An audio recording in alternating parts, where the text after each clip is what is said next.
This morning's economic data was a shot heard around the world, and you need to know what the details of the data were because we got doubly bad data. On top of this, I think I heard the worst news ever that Hooters might be filing for bankruptcy. Let's start with these two terrible data points. First, this morning in the Alpha Report, which you can still get for free until the end of the month for at meetkevin.com. In this morning's Alpha Report, I warned that this morning S&P data that comes out for manufacturing and services could move the market. If we're within a half a point, we should be fine. If we get a larger decline than a half a point, markets may get nervous depending on the details of the report. And Michigan sentiment shouldn't be an issue unless it's drastic. So in other words, if we got benign reports, plus or minus a little bit or close, no big deal, no problems for trading, bullishness might be able to continue. Great. That is the opposite of actually what happened. We got two hellish reports, and I mean not good.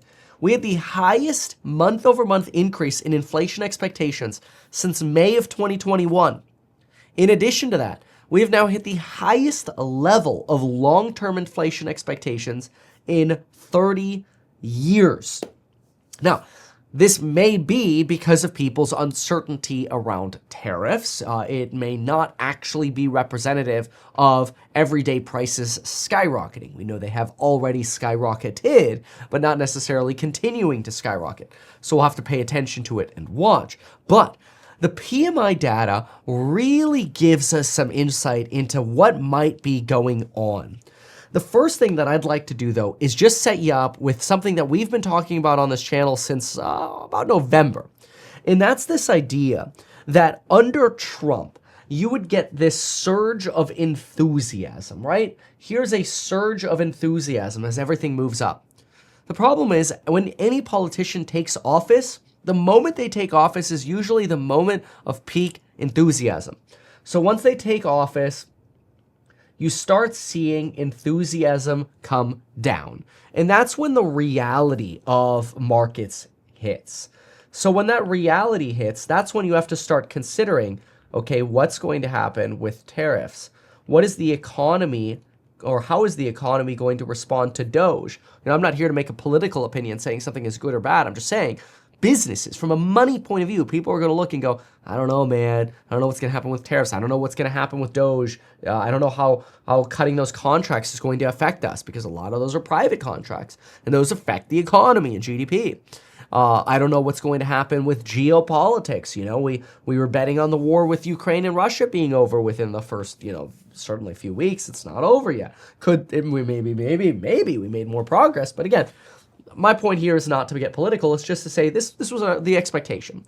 Now, something that I also warned about was that as you rotate down on sort of this reality of enthusiasm, which happens after every politician gets in, doesn't matter Democrat or Republican, you also have to remember if you're being promised tax cuts usually don't come until 2026, maybe best case the end of the year 2025, which you won't actually get a benefit from probably until tax season 2026.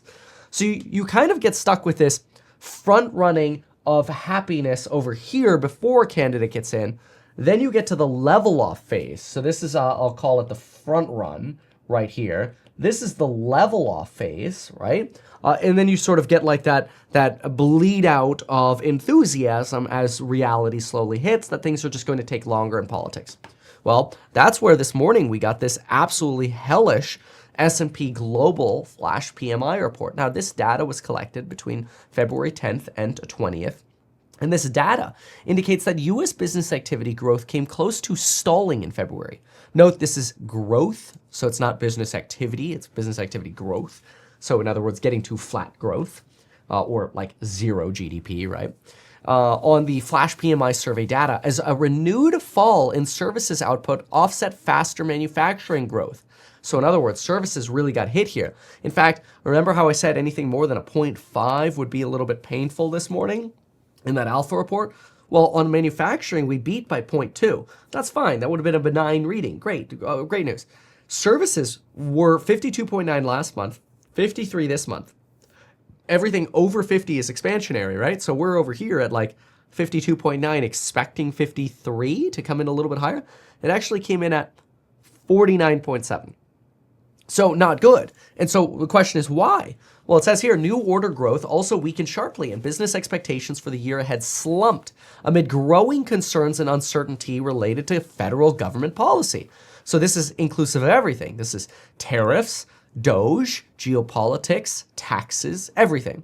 The upturn in manufacturing output was also linked to the front running of tariffs, hinting at merely a temporary boost. This is interesting because this is exactly what I said months ago about, hey, be careful. Some of this boom we're seeing in November and December, even January, could be because of that buildup of inventory, that buildup of enthusiasm. People are like, yay, business is going to be great in 2025. But then you build it and then people don't come. And then you start going, oh, crap. Now we've built up all this inventory. Now we've pre-ordered all this stuff, but nobody's buying it or fewer people are buying it. It's a problem. That's when layoffs come. And then people are like, but Kevin, tariffs are going to cause inflation. Yes, they're going to cause inflation to cost. But businesses, in my opinion, are going to have to take it into the margin. Nobody wants to take it in the margin. And by taking it in the margin, businesses are unfortunately just going to suffer with lower earnings per share. So then they start cutting and they start laying people off because they can't pass on the prices because there's too much competition. That's at least what we predicted months ago. And what are we seeing here in this report out today? Input cost pressures meanwhile spiked higher, notably in manufacturing as suppliers passed on tariff-related price hikes and wage pressures persisted. However, intensifying competition helped limit pass-through to the consumers of selling prices in the service sector, where inflation sank to a 5-year low.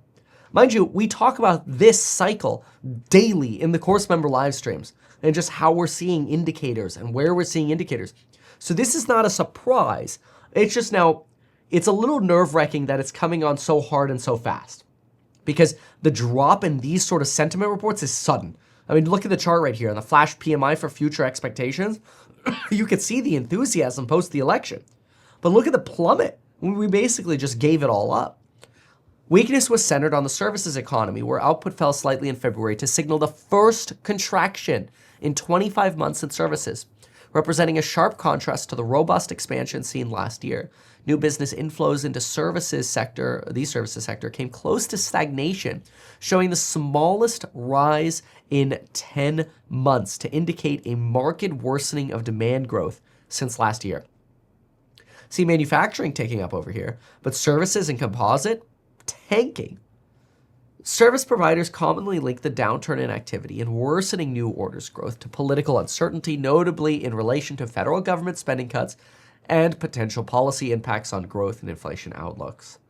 Now, manufacturing may be boosted because, again, this front running we talked about. The deterioration in February was primarily a reflection of increased uncertainty about the business environment. Okay? As far as hiring, this was an interesting note. In hiring, we had the first employment decline. Hold on, let me read this correctly. Yeah, it was the first decline in employment for 3 months to represent a marked change in hiring after jobs growth hit a 31-month high in January. Okay, so it's basically the first time we're seeing this big hit. And take a look at this. The upbeat mood seen amongst U.S. businesses at the start of the year has evaporated. Optimism about the year ahead has slumped from a near 3-year high seen at the turn of the year to one of the gloomiest since the pandemic. Sales are reportedly being hit by uncertainty caused by a changing political landscape, and prices are rising amid tariff-related price hikes from suppliers. So in other words, again, companies are taking it in the margin. Now, because there's so much competition and supply chains have expanded so much, it's hard to actually increase consumer prices. I understand consumer prices still going up for things like food and groceries. It's different. I'm talking about unrelated to the volatile food or energy category. It's harder. Now, that doesn't mean insurance companies aren't, going to try to not rip you off anyway, but that is a different topic. The point here is to say that most businesses are actually probably going to face deflation and providing you things for cheaper, which is actually good for you. Like, I think that the iPhone 16 Echo E is 98% of the phone for 98% of people. I think only an edge of people really care about some of the features that the Pro has versus the E. But you get 98% of the phone for 75% of the price. That's deflation. And we're going to see more of that. Vehicle deflation, phone deflation, computer deflation, furniture deflation. I think it's all coming, especially as businesses start laying off because they realize they're taking it in the margin. Now, can it turn around? Well, from my point of view, is that what it takes to actually get this to turn around is tax policy. You need the tariffs to be solidified. You need the potential damage of Doge to turn into an economic stimulant. This is why there's so much talk about Doge stimulus checks, because if you're cutting so much from government spending, that's fine. But if you're cutting it and then not doing anything with that money, then you remove that stimulus. It's anti-stimulative to the economy. Now, yes, does it save the government money? Absolutely. But guess what happens? Well, when you personally save money, the velocity of money in the economy goes to like 1.1. When you save money and you don't spend it, your money doesn't turn that often and you create less gross domestic product, less growth in GDP. Makes sense. When you spend your money, your dollars circulate through the economy 4 to 5 times. Velocity of money is a simple concept. How often does that dollar circulate before it gets saved? So you go buy a hot dog from the hot dog vendor outside Contractor's Warehouse. They pay their employee pays their rent, the landlord pays for repairs, the person who got the repair money goes and saves it. Whatever, right? That's just an example. If you save it, you're the dead end. So the government creates a dead end when they cut. And again, I'm not saying they should not cut. I don't want this is not a political video. This is an economic principle video. Sorry, I'm still sick. This sucks. And so from an economic principle point of view,